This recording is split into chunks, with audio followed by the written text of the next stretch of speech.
It's Thursday morning.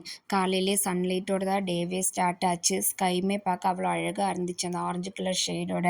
சரி அப்படியே clips எடுக்கலாமேன்னு எடுத்துகிட்டு இருந்தேன். அதுக்கப்புறம் அப்படியே டீ போட்டு குடிச்சிட்டு அதுக்கப்புறம் தான் குக் பண்ண வந்தேன். யோகியுமே அன்னைக்கு நல்லா தூக்கம். இல்லைன்னா மேக்ஸிமம் நாங்கள் எழுந்திருக்கும் போதே அவனும் எழுந்திரிச்சிருவியான்.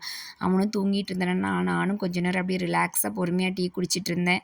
அதுக்கப்புறம் நம்ம ரொட்டீனுக்கு வந்தாச்சு. அன்றைக்கி காலையிலேயே நம்ம ஃபிஷ் குக்கிங் தான். என்னென்னா முன்னாடி நாள் நைட்டு ஹஸ்பண்ட் வந்துட்டு கும்ளி போயிருந்தாங்க. அங்கே போனாலே மேக்ஸிமம் ஃபிஷ் வாங்கிட்டு தான் வருவாங்க.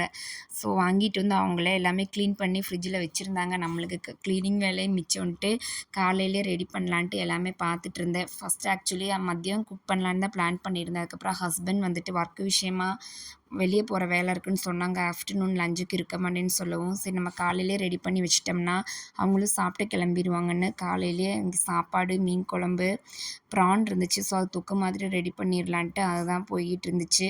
கொஞ்சம் ஃபிஷ் மட்டும் மேரினேட் பண்ணி ஃப்ரிட்ஜில் எடுத்து வச்சுட்டேன். சரி மதியம் நம்ம சாப்பிடும்போது ஃப்ரை பண்ணிக்கலான்ட்டு அதை மட்டும் உள்ளே வச்சுட்டு சைட் பை சைடு எல்லா வேலையும் போயிட்டு இருந்துச்சு. கையோட கொஞ்சம் ரசமும் ரெடி பண்ணியாச்சு. அப்போ நம்மளுக்கு குக்கிங் வேலை மதியம் வேலையும் இனி பிரச்சனை இல்லை. காலையிலே சாப்பாடுமே வைக்கிறனால மதியத்துக்கு சேர்த்து வச்சிட்டோம்னா எனக்கும் யோகிக்கும் தானே, அதோட சாப்பிட்டுட்டு அப்போ நம்ம டின்னருக்கு வேறு ஏதாவது ரெடி பண்ணிக்கலாமேன்ட்டு பிளான் பண்ணி தான் பார்த்துட்டு இருந்தேன்.